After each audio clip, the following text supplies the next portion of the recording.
અમદાવાદના ચાંદખેડા ગામમાં આવેલા બ્રહ્માણી માતાજીના મંદિરે રવિવારની રાતે ગરબાનું આયોજન કરવામાં આવ્યું હતું। લેવા પટેલ ભાગ સમસ્ત સમાજ દ્વારા આ યોજવામાં આવેલા ગરબામાં મોટી સંખ્યામાં સ્થાનિકો ગરબે ઘૂમ્યા હતા। રાત્રિના 12 વાગ્યાથી શરૂ કરીને સવારના 7 વાગ્યા સુધી લોકો ગરબે ઘૂમ્યા। છેલ્લા 1087 વર્ષથી અહીં ગરબાનું આયોજન કરવામાં આવે છે, જેમાં મોટી સંખ્યામાં લોકો જોડાય છે। મંદિરે અને મંદિર આસપાસ લાઇટોની રોશનીની સજાવટ કરવામાં આવે છે, જેના માટે સ્થાનિક યુવાનો 5 થી 7 દિવસની જહેમત ઉઠાવે છે।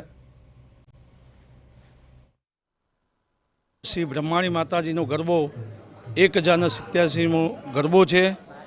આ ગરબાની અંદર આજુબાજુ વિસ્તાર, સમસ્ત ચાંદખેડા ગામ, સમસ્ત ગુજરાતમાંથી બધા દર્શને પધારે છે અને લાખોની સંખ્યામાં અહીંયા બધા દર્શન કરે છે માતાજીને, અને દર્શન કરી અને પાવન થાય છે અને ધન્યતા અનુભવી છે।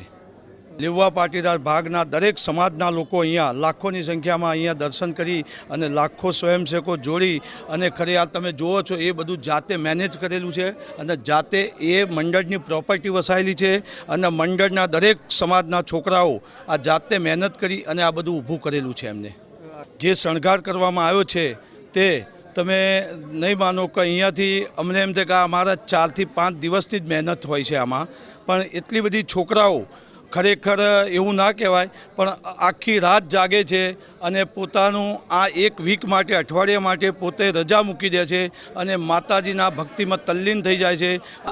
45 વર્ષથી આ ગરબાનો કારોબાર ચલાવું છું અને આ ગરબો 1087મો છે અને જ્યારે રાજા ચંદ્રસેનના સંતાન નહોતું અને આ ગામ રાજા ચંદ્રસેને વસાવેલું છે, એ વખતે ચંદ્રસેનના સંતાન નહીં હોવાથી એને આ ગરબાની માનતા રાખી ત્યાંથી આ ગરબા થાય છે અને આ ગરબા વારંવાર અનેક સમયને અનુસારીને બધા બદલાતા રહ્યા છે।